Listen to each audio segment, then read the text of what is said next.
Trust me, the day Mumbai gets open and they have parking space, I can tell you at least 50 guys will be there who will buy his own plane. And in a market like this, how competitive is the pricing? As high as possible, even $80 million or $100 million for that matter. You want to really buy a good plane for yourself. And we start talking about 10 years, 20 years down the line, not what's happening now. We are far away from the US and Europe market. What do you think, what are the actions that government is taking in this regard to facilitate more entrepreneurs to enter in the segment and for ease of operations?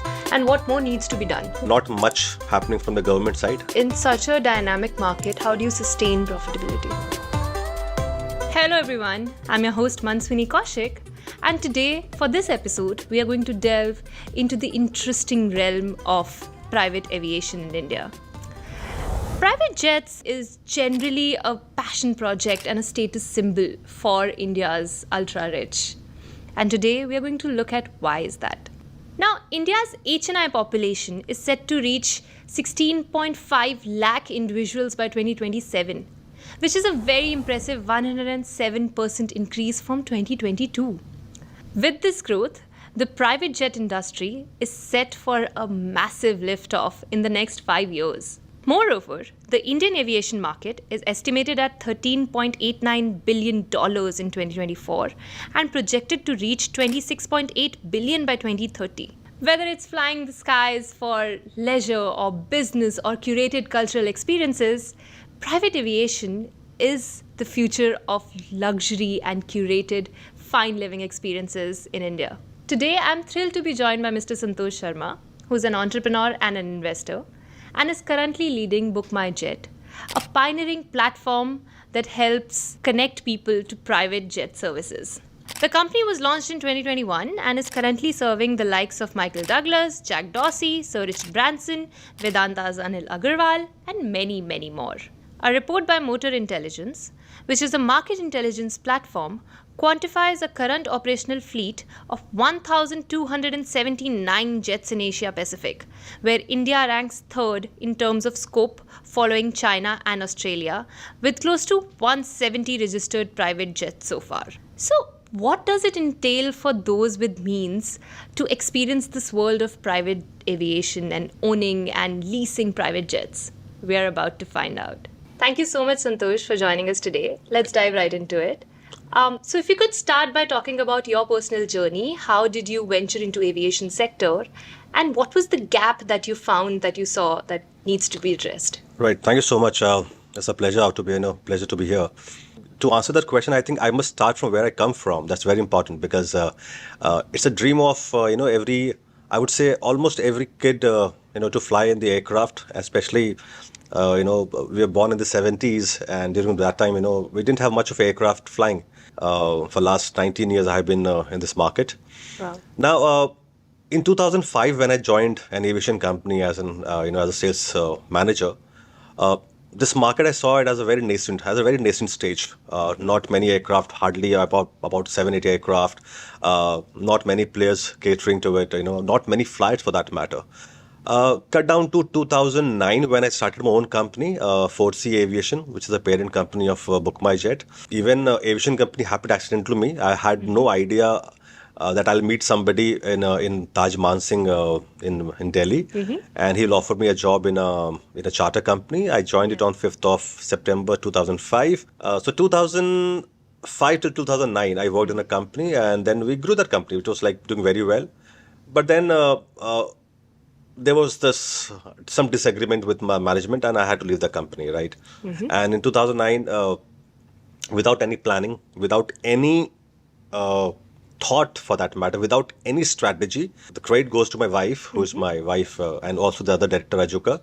She said, I think it's high time that you start your own company. And I was like, have you gone mad? Like, nobody in my family has ever done business. So I'm the first one to be into business. So when I started this company, I realized that, as an aggregator, so we were facing challenges initially. That people would ask us, how many plane do you have? I said, how does it matter whether we have a plane or not? We are brokers. We give you an array of aircraft. We give you a bouquet of aircraft. We can give you proper consultancy that why should you use this aircraft, why not this aircraft, etc., etc. But while doing all those things, I realized one day when I was sitting with one client, and he asked me that he wanted to fly from Dehradun to Delhi. Right. And I said, fair enough, I'll send a plane from Delhi. Same, Delhi. Yeah. He said, no, I just want to fly from Dehradun to Delhi. And that's where the concept of BookMyJet was born. I said, so I called a few of the people. I said, ki, aapka jahaz hai kya? Typical like, Right. jahaz hai. Like, it's like a grocery market. And then I was thinking, like, what nonsense is this? That particular evening, I sat back and I told Ajuka, I said, listen, I think we need to have some platform wherein we can have all the private planes on one platform. Its availability, its a description, everything. It should be an encyclopedia of private jet on one platform. So that's where BookMyJet was born. So when you started in 2019, Yeah. back then, did you see someone else doing what you were trying to build?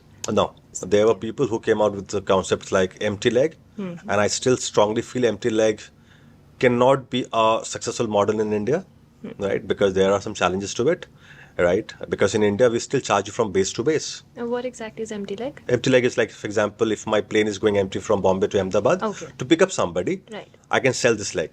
Okay. But the challenge is if Mansvini wants to fly from Ahmedabad to Bombay, and the plane is going from Delhi, from Bombay, right? Right. So I'll charge a Bombay, Ahmedabad, Bombay, Right. right? Right. Now, you have already paid me for complete leg, okay? Right. This is a normal thing that happens in yeah, India. yeah.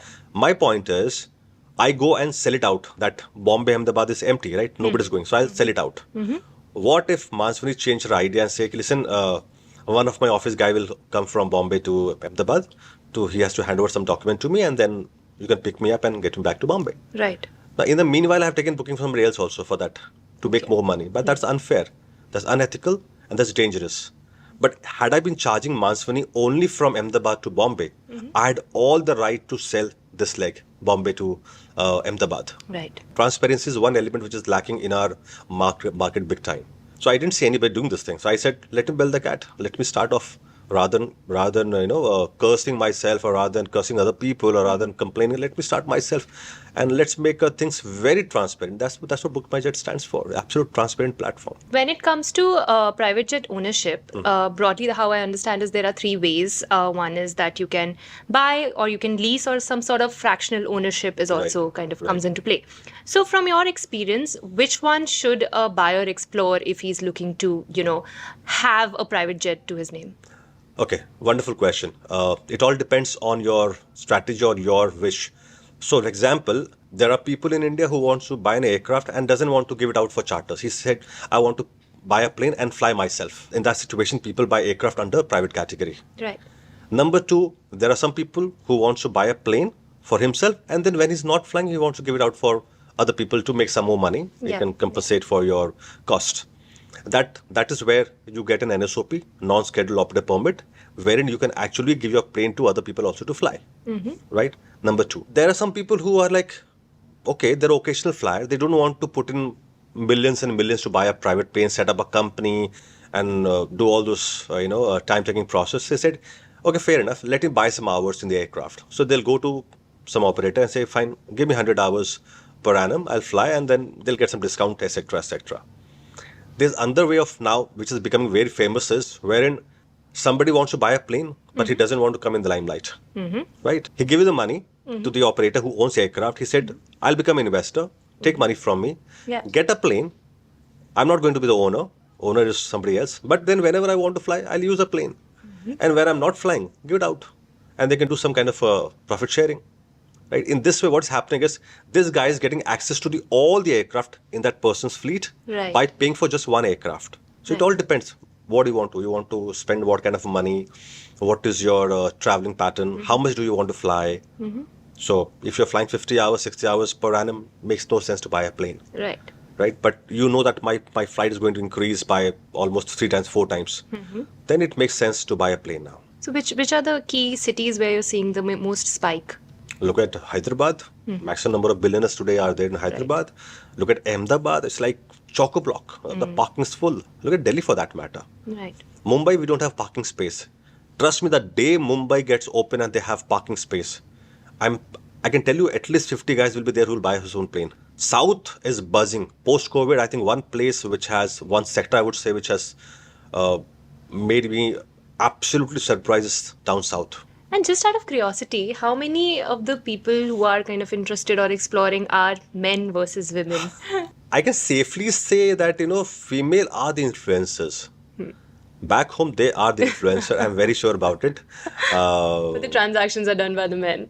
Majorly. Yeah, I mean, see, today I would love to see, women CEOs like, flying. They have some typical demands, like, they want, sometimes they want to have a headrest with some branding.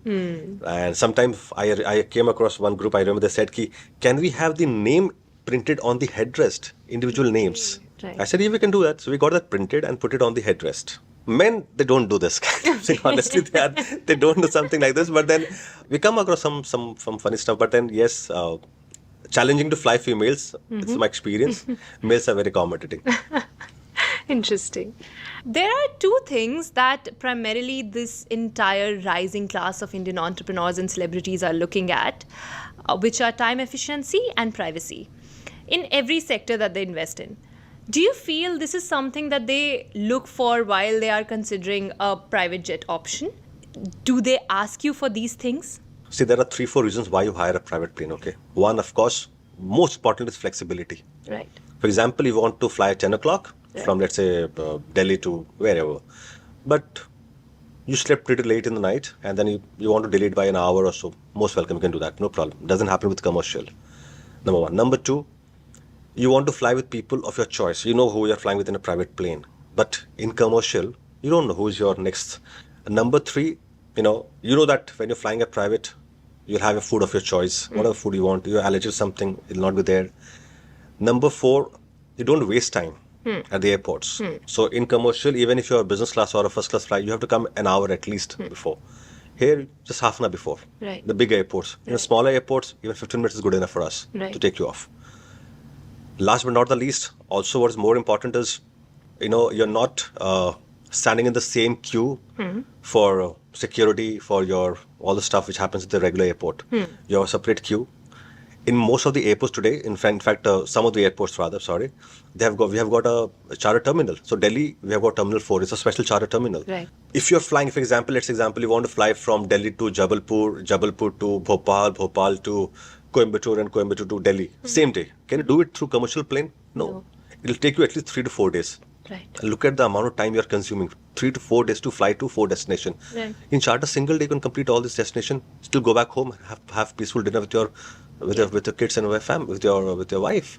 Yeah. It doesn't happen otherwise. Do you feel that because of the economies of scale, because of the GDP growth, the number of high net worth individuals, do you feel that there is a difference in how much you were supposed to pay and how difficult it was to acquire a jet 5 years back to compare to now? So is the cost structure changing? Well, what has changed, I would not say cost structure, but then the mindset has changed. Initially, the people were like skeptical about buying a private plane. Yeah. Why should I buy a plane? Why should I spend so much of money? Why should I show some expenses in my balance sheet? And I don't need. There are a lot of flights. There is Vistara. There is Air India. There is Indigo. We have got good connectivity. Why should I buy a private plane? But post-COVID, I think today if I do 10 meetings, let's example in a week, out of 10, you'll find 7 of the corporate guys, they're saying, yeah, I need to buy my plane. At least they're thinking of buying their own private plane. Right. Look at Bhopal, look at places like Surat, Rajkot. Right. Now, all these places started getting planes now. Right. So realistically, how much would you say an individual or a business need to spend to get a private jet or even to avail BookMyJet services? And in a market like this, how competitive is the pricing? So first, if you want to buy a plane, you can buy a plane anywhere because I'm talking about pre-owned aircraft. Okay, right. So it's a big question. So if you can even spend $3 to $4 million and you can get a decent plane, a light jet, right? To as high as possible, even $80 million or $100 million for that matter. You want to really buy a good plane for yourself. Again, depending on where you want to fly, with how many people, how much you want to spend on the aircraft, not just in terms of acquisition, but also in terms of the continuity, the refurbishments. You want to set up things. How many aircraft you want? You want one. Whether you want a combination of 2 planes, whether you want just one, whether you want 3, whatever it is. Number 2, talking about charter prices, right? So an aircraft today in India, even like as small as a B200, which comes at about 1.3 lakh rupees an hour, right? To as high as possibly a Legacy or a Falcon, which comes about 5.75 to 6 lakh rupees an hour of flying, right? Okay. Apart from ground handling and crew boarding, lodging, those are etc. Right. Plus, of course, 18% GST we have, right? So that is the charter cost. And last but not the least, you said how competitive. Yeah. Now, it's very easy actually to fly foreign clients, because they don't negotiate much. Okay. This is my experience. Okay. When it comes to Indian clients, I wish they don't negotiate, because then sometimes I find it very unfair, sometimes, because they compare apple to orange.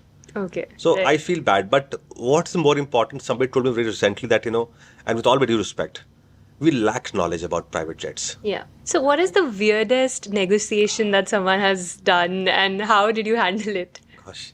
Okay. There's one thing which I know, that he was a chairman of a company. Okay. He wanted to go to Raulkela. He called me to his office. The flight was, I think that time it was costing him about 10-12 lakh rupees, right? He called me to his office, made me sit for 2 hours to negotiate for 8,400 rupees. And I mean it. 8,400 rupees for 2 hours. ये क्यों ले रहे हो तुम? नहीं, ये क्यों ये हैंडलिंग ज़्यादा लग रहा है। मैं सर कैसे लग रहा है ज़्यादा? आप बताएं मुझे। मतलब चलिए, मैं बेवकूफ़ हूँ, आप बता दो मुझे। आपको ज़्यादा पता है, बता दो। But then I remember, oh God, that flight was amazing. I mean, he made me put South Indian food, North Indian food, naril pani, lassi, juices, lemonade, everything was in the aircraft. 6 people. And I don't know, in that 2 hours of flying, how many, but my pilot got angry after the flight. He said, yeah, he should not waste so much of food. Because of Yeah. course you won't have all idli of also, and you won't have paneer also, you won't have chapati also, you won't have rice. Sab dalwa diya jahaz mein. But then, so after that flight, we became very strict about it. We tell the client, sir, the flight is short, so please carry less food or carry dry snacks, whatever. We tell them, and they understand. And what's the weirdest demand, or like the most? Okay, so one weirdest and one most interesting demand that a customer has. I would call it interesting because I remember I banged my car. I got so messy that day. So this French guy, okay, he's a French gentleman. He comes every year to India, and he's an architect. So anybody who would be listening to this podcast from my friend circle, they will know who I'm talking about. He comes every year to India, and Yeah. he'll get his own, he'll carry all his Louis Vuitton suitcases. He'll get magazines in those, he'll get magazines from France, okay? Right. But one fine day what happened, the flight was supposed to go from Delhi to Varanasi, and it was at 12 o'clock departure. 10 o'clock, my agent calls me up and says, listen, he wants a white sheet in the aircraft. And I said, white color, but it's not white, it's slightly off-white. And he sent me some specification to that. I remember I took my car, I didn't even ask my office guy to go, and because, very important, I took my car in Delhi, drove down to Khan Market, which is one of the posh market in India, went to Good Earth, and I showed this specification. I want this blanket or sheet, whatever you call that. And the guy was like, who the hell wants this? I said, please, hey, pack it. Because I think we should have something like this. So he packed 3 of them, aas-paas ke, plus minus Yeah, karke, yeah. so that we don't know. Yeah. Each costed me about, I guess, 14,000 rupees that time. And my agent was like, don't worry about the money, we'll pay that, don't worry about it, but get it. Went there, I was in so much of a hurry. Actually, I banged a car, ambassador, I remember that day. God. I apologized to the person. I said, I'm really sorry. Please, nothing much happened. It was just a slight dent. He was like, it seems you're in too much hurry. I said, yes, please let me go because this guy's going to kill me. Reached the airport, gave it to my airport guys. They put it in the aircraft. So, and the other one was that, those females, they wanted Yeah. to put those Yeah. names. But it's fun. It's fun, So, has any client ever asked you to, maybe bypass a regulation or like do something which isn't allowed? Well, something when like they this? don't know, they ask you, and that's perfectly fine. So, with But all they due- do agree to the how the norms Yes, are yes. and the No, we have to be regulations. strict. For example, people say, yes, Santosh, we are going for a wedding to, so that, we want to have liquor in the aircraft. I said, no, you cannot have liquor in the aircraft. I'm not going to do that. Okay, so how do clients usually discover BookMyJet? Okay, our business primarily run on references. Okay. It's a high-end business. Okay. So, reference works majorly, I would say 80%. Internet search works, but very limited. You do Right. one good job, you'll get 10 clients automatically. That's for sure. Right. With the number of UHNI is expected to rise by 58% by 2027, Right. how is this, private jet sector positioning itself to meet the demand? Are there any innovative solutions where we are looking at or some aircraft design changes which will help cater to specifically the Indian market? what is even more challenging is, which I have been mentioning it to at most of the platforms, we are still way behind the US and the European market in Yes. terms of technology. Yes. How many companies in India are using technology in aviation? I'm talking about general aviation. None. Right. Yeah. So when we embarked on a journey with BookMyJet, the main intention was to actually integrate technology. Right. Because technology is an enabler, it Right. enables a lot of things. It makes a life simpler. Now, the kind of demands that we are seeing right now in private jet market, you have to have technology inbuilt and the integration has to be very quickly. Also, what's more important is that the people who are asking for, private aircraft today, they're youngsters. They're like Right. Gen Z, I would say, right? Right. And they're the Oh, people. that young. Yeah. Like 25, 24, 25. Absolutely. Okay. The guys who have just taken over the reign of the company from their father or from their grandfather, whatever. Right, right. They are, I very famously say one thing, that today the customers are no longer kings and the queens. They're prince and the princess. Right. They know that they have to make maybe 100 times more money than what their forefathers made in Yeah. a quickest possible time. Yeah, yeah. And that's where this comes. They don't have time to explore things. They want everything to be. So today, like I say, it's a world of Zepto. Yes. 10 minutes grocery, so they Yes. want everything on their fingertips. So if you want some information, they don't want to wait for the mail to come and they'll explore. No, if they want something, it should be like on a click of a button. So tuck, tuck, tuck, and you see everything there. Yes. So this is what we're creating right now. And all this demand that is coming from these guys, the ultra HNIs, Yeah. right? Yeah. They're not going to wait. Right. They are not going to wait. They don't have time. Right. If you don't do it, somebody else will do it. Right. Right? So maybe tomorrow NetJets might come to India and they'll set up a huge office. VistaJet is already doing a great job here. There are companies coming into India. Blade is doing a good job. I don't mind naming them. They are good people. Right. Right. But they use technology. And it's high time that we start using technology and we start talking about 10 years, 20 years down the line, not what's happening now. We are far away from the US and Europe market. Yeah. And how is BookMyJet more nuanced in terms of technology? To start off with, like I said earlier, we want to create BookMyJet as an encyclopedia of private aviation. Right, right. Everything that you want to know about aircraft, interior, exterior, technical right, specification, everything, one platform. You want to book, one platform. So we want to get all the planes, not just in India, across globe on one platform, number one. Number two, we are also doing reward programs in that. So everybody wants to fly, you get reward points in that. Okay. Right? What we're also doing is, very interestingly, this is the biggest challenge that we have on BookMyJet, is the real-time availability. Okay. So if you want to hire a private plane today, so what you do is you call up people and then book whatever. But that's a criminal waste of time. Right. Right. BookMyJet on the map, to start off with India, you'll find all the aircraft which is available on the real-time basis. Right. So we're giving a unique password and login ID and password to operators and saying that put your aircraft so that anybody, whether he's sitting in Namibia or whether he's sitting in Baroda or wherever in the world, they can see the aircraft. From when to when it's available, Right. right? What is the specification? What are the pictures? What is the interior? What does the exterior look like? Everything is there on one platform. Right. So this is what we want to do, and this is what we are trying to do to make things simpler for people who's looking for hiring a private plane, which is right now missing in the entire market for that matter. So a lot of people here they ask us, like especially the people who are flying for the first time, that what is the height of the aircraft? How does it look like? So just showing them a picture or video doesn't suffice. Right. So we are also right on talking with our technology team to create a kind of VR, Right. so that somebody can actually feel the aircraft sitting in their boardroom. Right. That Right. how does the aircraft would look like? Right. How would it feel like, if you walk in the aircraft, how's going to be the sitting, how comfortable it is, how comfortable are the seats, how broad the aircraft, how is the washroom, how's the cockpit, everything you can see it through VR. But that is in a very initial phase right now. Right. And what do you think, what are the actions that government is taking in this regard to facilitate more entrepreneurs to enter in the segment and for, ease of operations? And what more needs to be done? Not much happening from the government side. Okay, though they have increased the number of operational airports to almost now 157 odd. But trust me, there are more than 300 other airports, airfields also, small airfields, that needs to be, reconstructed.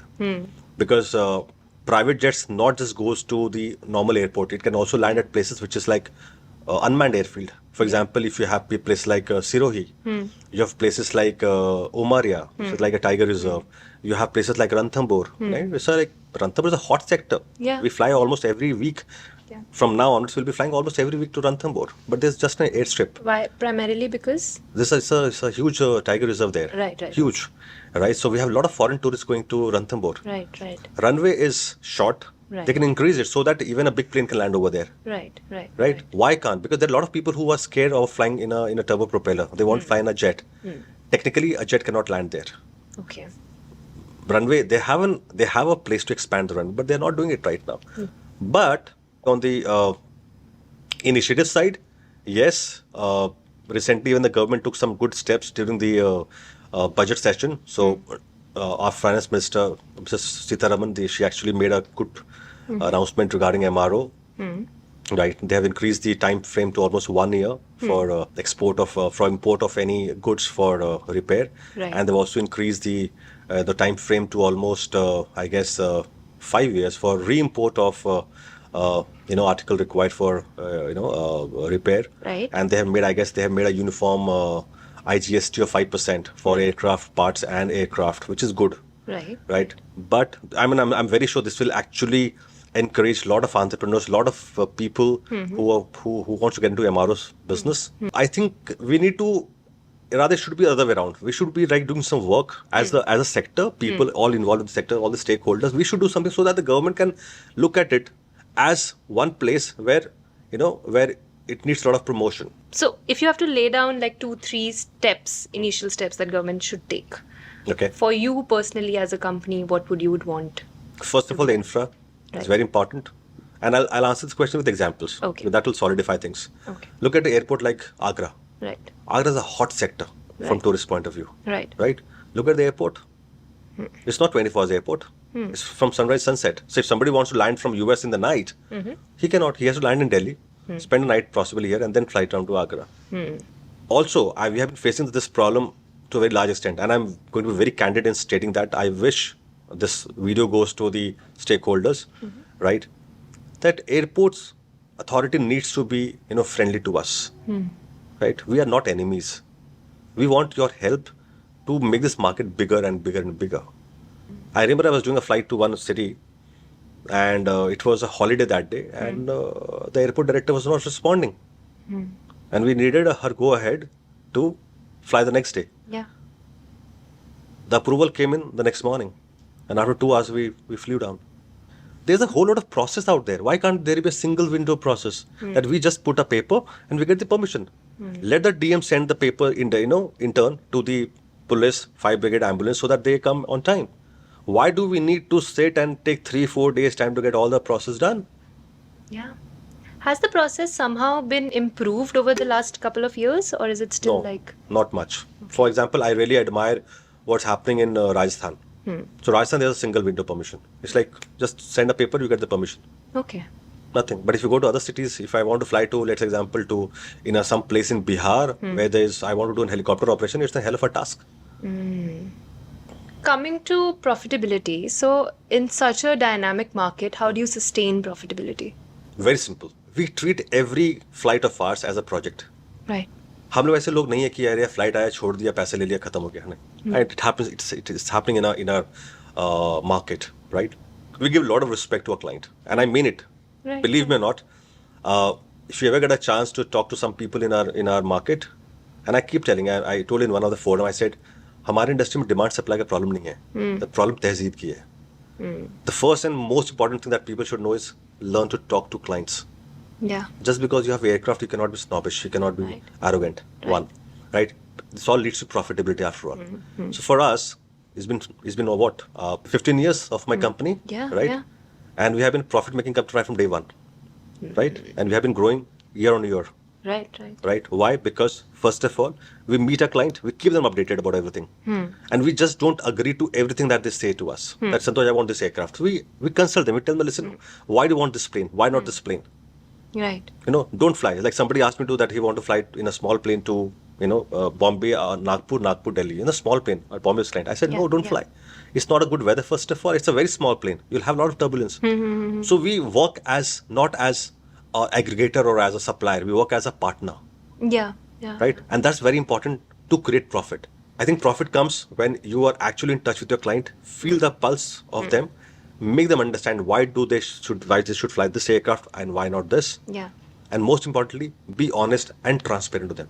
And what are some of the challenges that you face as an entrepreneur in this space? Challenge. First of all, the biggest challenge, I guess, that our market has is a mindset. One has to understand that we should not look at this market from what's happening currently. We should look at this market from the perspective of what's going to happen 10 years, 20 years down the line. Right? With the way this market has evolved, especially post-COVID, it's high time that we start coming together, right? And most importantly, talk about future. For example, today we're talking about, electric planes. We're talking about eVTOLs. We're talking about, just now, I remember last week, possibly the government has issued a circular, which is a great news for us. But my question is, how many people in our market, eVTOLs is just extension of what we are doing today. How many people in our industry or in our market, is exploring this? Yeah. Forget about exploring. How many of us are even talking about it? Look at Dubai. Look at US. People have started just now. They have started already experimenting with the aircraft. Yeah. Building it, experimenting it. We're just talking about it. Yeah. So mindset is the biggest challenge. I think 80% to constitute. Rest 20% is insecurity, which is quite funny. You'll be surprised. I wrote in one of my articles, the operator, their job should actually be to empower us, empower the aggregators, so that we go and sell their planes. Right. They don't do. I'll be surprised. There's some brokers I met recently and the young guys, they said, sir, बड़ा problem होता है हम लोग को. एक तो है कि जहाज हम उनका दे रहे हैं, and then they poach our client. Why do you want to poach? Because see, if let's example, if the gentleman sitting out here, he flies in somebody's plane through me, he knows who is the owner of this plane because it's all branded. अंदर सब कुछ branding की हुई है, ABC लिखा हुआ है. He knows a call sign. He can quickly find it from Google who is the actual owner of this plane.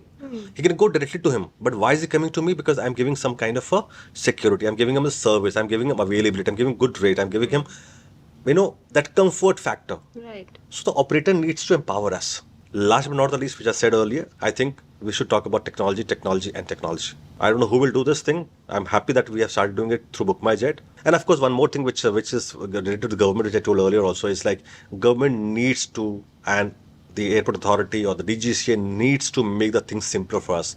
Don't complicate it for us. As someone who has come from a small town and has gotten into an aviation sector, which was an unexplored sector, and built a massive company who's addressing the HNIs, the HNI needs very well, what are some of the tips you would want to give to someone young who might be watching or listening to this, who would want to get into aviation and explore this market but is very unfamiliar to it? First of all, leave insecurity behind. You have got nothing to lose, first of all. What is more important, even whether you come from a small city or a small village or big city, whatever, what's more important, I see, don't get into a flow of what other people are doing. Yeah. And that is the only way possibly. Listen to your heart, right? And most importantly, which I keep telling people, is keep meeting people. People don't meet. Right. I don't know why people are so scared, why people are so shy in exploring. I think the biggest thing that I think God has given us is the capability or that ability to reach out to other people and talk. with. Doesn't matter how big or small is he. Why should we shy from talking to a chairman if he's sitting right across maybe in a hotel or whatever? Just go and talk to him. Okay, so that brings me to my final question. What would you say is the future for Indian private jets? Would you say that in this entire private aviation market, India could someday lead the show when it comes to, the global counterparts as UK and US? Could we someday be at the forefront of the private aviation game? First of all, the future is absolutely bright. Right? We are one of the fastest growing industry. We're looking at about, by 2030, we should be, by all the reports of S&P, and I've seen a lot of economists said that we could be number 3 economy by 2030. And this particular market, it is very important market for, the business leaders, of course, because it makes you fly from one place to another in the shortest possible time.